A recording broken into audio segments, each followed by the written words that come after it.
وسایلتون رو جمع کنید. میخوایم به دور دنیا بریم و شما رو به دیدن برنامه سفر به ناشناخته ها دعوت میکنیم. ما میخوایم شما رو برای تعطیلات به مکانهای عالی و رمانتیک پاریس، پراگ، اسکاتلند و فوکت ببریم.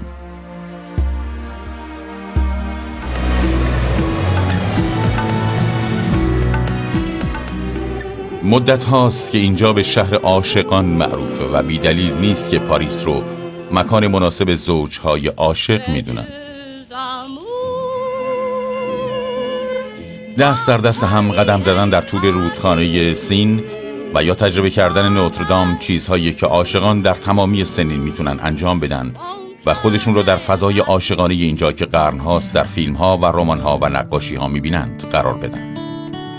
رقص نوری که از بناهای تاریخی با معماری خارق العاده منعکس میشه باعث روشنایی این شهر در شب میشه که این دلیل نامیدن این شهر به سیتی آف لایت. برج ایفل یکی از سمبول‌های معروف این شهره که به اندازه فرانسه شهرت داره و درخواست‌های ازدواج زیادی در این مکان بی‌نظیر انجام میگیره و هر چیز موجود در سیتی آف لایت نشانی از عشقی که بهترین مکان برای زوجها، عاشقان و کسانیه که برای ماه عسل میان. پاریس یک شهر شاهانه با پل‌ها، پیاده‌روها و محل‌های تفریحی بی‌پایانه که دارای بعضی گنجینه‌های مخفیه و شما بدون قدم زدن در کنار رودخانه سین که در وسط شهر قرار داره تعطیلات رمانتیکی نخواهید داشت. در پاریس به غذا اهمیت زیادی میدن و سفر شما بدون مزه کردن غذاهای محلی خوشمزه، شراب خوب و آرامش موجود در اینجا کامل نخواهد شد که همه اینها باعث بی‌نظیرتر شدن این شهر شدند. شما در برابر آثار هنری پاریس مثل موزه لوور و یا مونالیزا که اثر لئوناردو داوینچی مشهوره نمیتونید مقاومت کنید.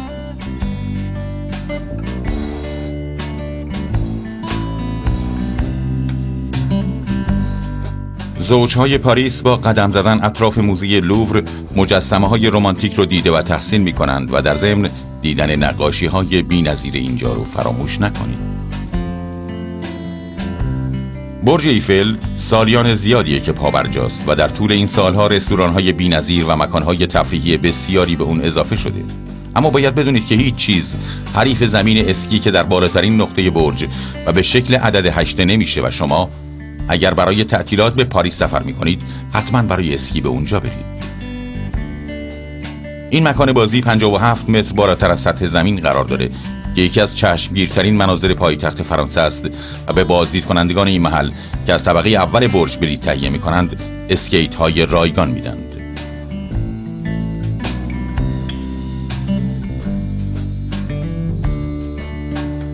زمین اسکیت برج ایفل هر سال از ماه دسامبر تا فوریه برای طرفداران این ورزش که علاقه به کسب تجربه زیبا دارند بازه و اگر اسکیت مد نظر شما نیست سعی کنید سوار دوچرخه‌های 2 نفره شده و از کنار بارها، رستوران‌ها و کافی شاپ‌ها عبور کنید.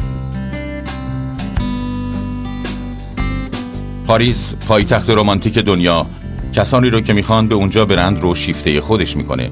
پس به آژانس مسافرتی برید و یک بلیط رزرو کنید و زبان فرانسه رو تمرین کنید و یادتون نره جیب‌هاتون رو پر از یورو کنید و در ضمن بدون دیدن کلیسای نوتردام شاهانه اینجا رو ترک نکنید.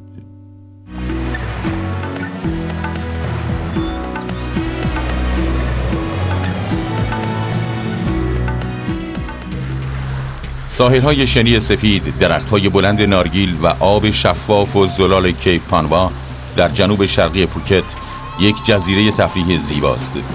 جذابیت این مکان مخفی بکر بهترین جا برای تعطیلات رمانتیکیه.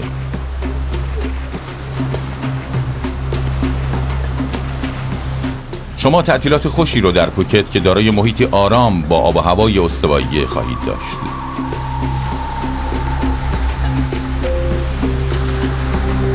هتل بی‌نظیر کیپ پانوا روی تپه قرار داره که اتاق مهمان و مسافران اون دارای یک بالکن بزرگ با چشماندازی از دریای آندامانه.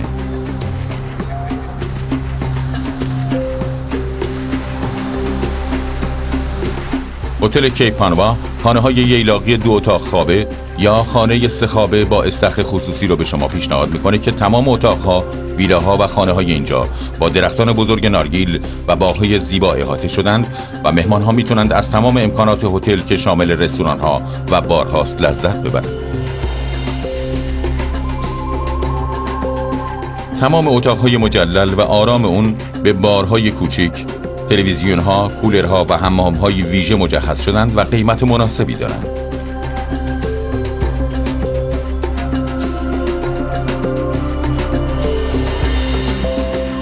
برای مسافران علاقمند به سفر این هتل امکاناتی بی‌نظیر مثل مبل‌های راحتی، استخر روباز و چشمه‌های معدنی که با درختان نخل احاطه شده رو فراهم می‌کنه. شما برای داشتن یک تعطیلات خوب هر چیزی رو که بخواید میتونید در هتل کیپ پانوا پیدا کنید، مثل باشگاه ورزشی، زمین تنیس، سفر با قایق، سونا و سالن‌های زیبایی. یکی از تفریحات زیبا برای مسافران حمام آفتاب گرفتن در کنار استخر و اقیانوسه که با هوای زیبا و صداهای آرامش دهنده و حرکت موج دریا میتونند لحظات رمانتیکی رو داشته باشند.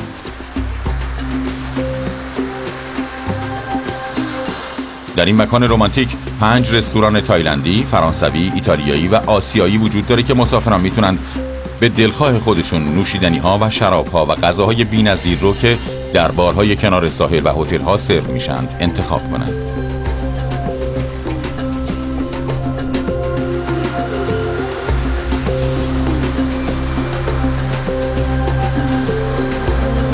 هتل کیپ پانوا مناظر زیبا و تفریحات زیادی داره که به مسافران آرامش خاصی میدن و اینها تنها جذابیت این هتل عالی نیستند.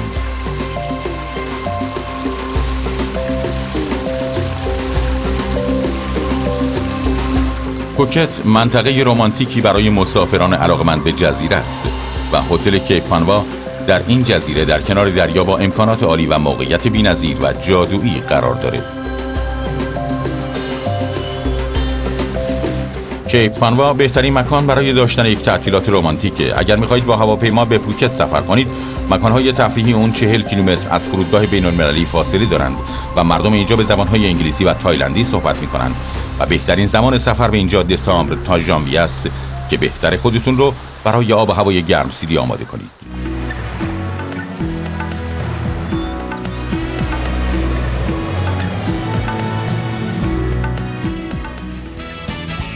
شما میتونید عشق رو در همه جای لاس وگاس پیدا کنید. این شهر به خاطر داشتن تفریحات زیاد و کلیساهای ازدواج و روشنایی فراوان اون بهترین مکان برای زوج‌هایی است که میخوان زمان خوشی رو داشته باشند. در قلب شهر لاس وگاس یک رستوران بی‌نظیر 50 طبقه مثل برج ایفل وجود داره و شما میتونید با هر بودجه‌ای از بهترین رستوران‌ها و آشپزخانه‌های اینجا غذای عالی تهیه کنید.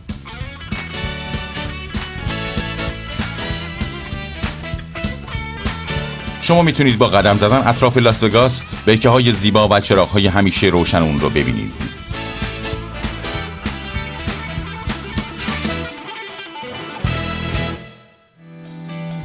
کلیسای معروف لاس وگاس مناسب ترین مکان برای ازدواج کسانیه که با اولین نگاه عاشق میشند و بعضی اوقات حتی کشیش لباس الویس میپوشه و مراسم ازدواج رو انجام میده.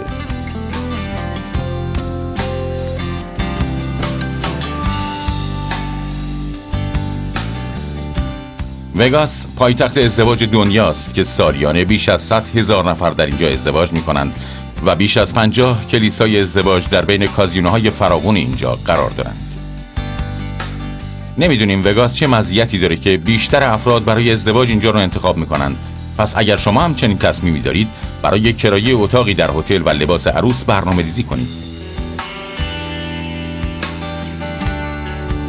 لاس وگاس بهترین مکان برای عاشقانه. بعد از مراسم ازدواج شما میتونید با قایق‌های موجود بر روی آب که همراه با آوازهای عاشقانه است به سمت هتل ونیشن برید که با این کار شما احساس میکنید که در ایتالیا هستید و پولهاتون رو در اونجا خرج میکنید.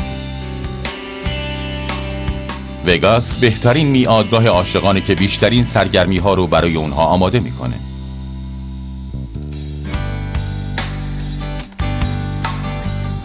دیگه زمان استراحت و تفریح فرا رسیده. وگاس به خاطر داشتن چشمه‌های معدنی فراوان و متنوع، اتاق‌های بخار، سونا و کازینوهای زیاد بهترین مکان برای جذب انرژی و آرامش.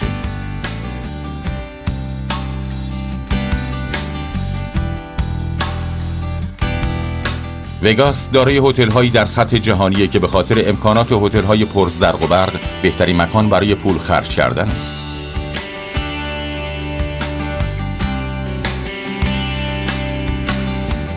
برای آرامش اعصاب افراد، خدمات زیادی از قبیل ماساژ برای از بین بردن خستگی عضلات، حمام گیاهی، ماساژ با روغن‌های طبیعی را انجام میدن.